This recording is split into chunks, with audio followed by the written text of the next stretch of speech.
مرد میں سب سے بڑی خامی خواہش کی تکمیل ہے۔ اسے پیاس بجھانے کے لیے آگ چاہیے، پھر وہ کھارا ہو یا میٹھا، اسے فرق نہیں پڑتا۔ عورت کا معاملہ اس سے برعکس ہے۔ عورت کو صدیوں کی پیاس بجھانے کے لیے بھی آب حیات ہی چاہیے۔ اسے صرف سیراب نہیں ہونا، اسے تو امر ہونا ہے۔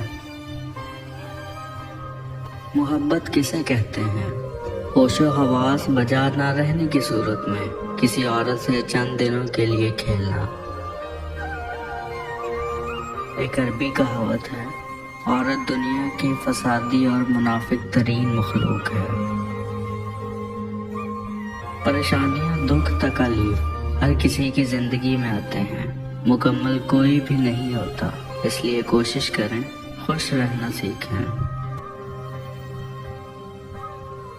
من پسند عورت کو متاثر کرنا ہے تو اس کو 3 چیزیں تحفے میں دے دو، وہ آپ کے بنا رہنا پسند نہیں کرے گی: دولت، محبت، تحفظ اور عزت۔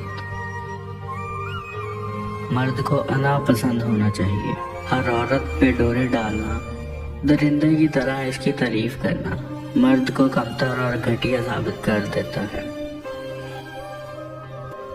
بندہ اندھے سے محبت کر لے لیکن محبت میں اندھا نہ ہو۔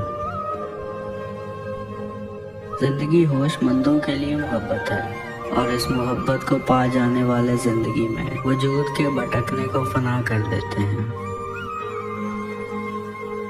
سب سمجھتے رہے عورت معشوق ہے، صرف شاہ کو علم تھا عورت عاشق ہے، اس لیے شاہ نے لکھا عورت عشق کی استاد ہے۔ مرد اگر اچھا کمانے لگ جائے تو اس کی سب سے پہلی سوچ ہوتی ہے کہ اب میں اپنے بیوی بچوں کو بہتر سہولیات مہیا کروں گا، جبکہ عورت کمانا شروع کر دے تو اس کی پہلی سوچ یہ ہوتی ہے کہ اب میں مرد کے بغیر رہ سکتی ہوں۔